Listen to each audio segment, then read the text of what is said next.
Audio Log 1, the start of a project.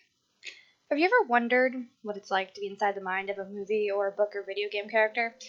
Fantastical Universes hosts these characters, and it can be really interesting to debate what actually happens outside of the story that we see or we know. I've always been fascinated what happens when the cameras turn off or the book closes. As a foreword, I should warn that all of these audio logs do reveal spoilers about the Warframe main plotline, so if you haven't played the game or don't want spoilers, I suggest that you play the game first and/or go through the main plotline at least first. If this isn't a game that you're interested in playing, but you do want to understand the universe of the audio logs, then look up a Universe Explained video. There are plenty of them on YouTube. It'll help you make a little bit more sense to what I'm speaking about. So, a little bit about me though. I've played Warframe for about 4 years now, and I've always wanted to really know what's going on inside the mind of the Tenno as they experience life in space. Or the trauma of their childhood on the Zarm 10-0 it's fascinating because they went into the void and it corrupted the adults, and everything went to catastrophe.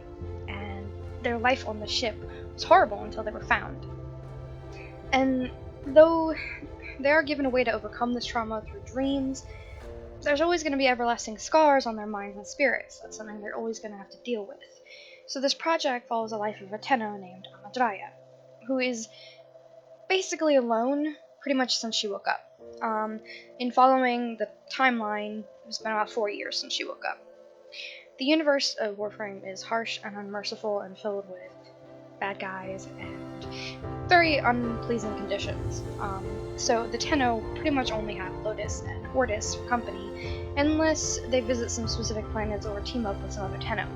And while this may seem like free access to other people and plenty of, adventures around the universe, it's not entirely what it seems. So while the game itself can be played as solo or multiplayer, it's deceptively lonesome. And while I don't know whether this was purposeful or not by the developers, it does provide a decent story for those of us who want to expand on the universe through our own eyes.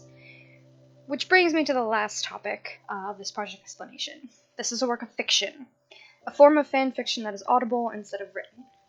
These videos are works of my own imagination, what I believe to be the mindset and thoughts of my own Tenno as she experiences the world and universe around her. So please note, this project is a labor of love and imagination. Thanks. End log.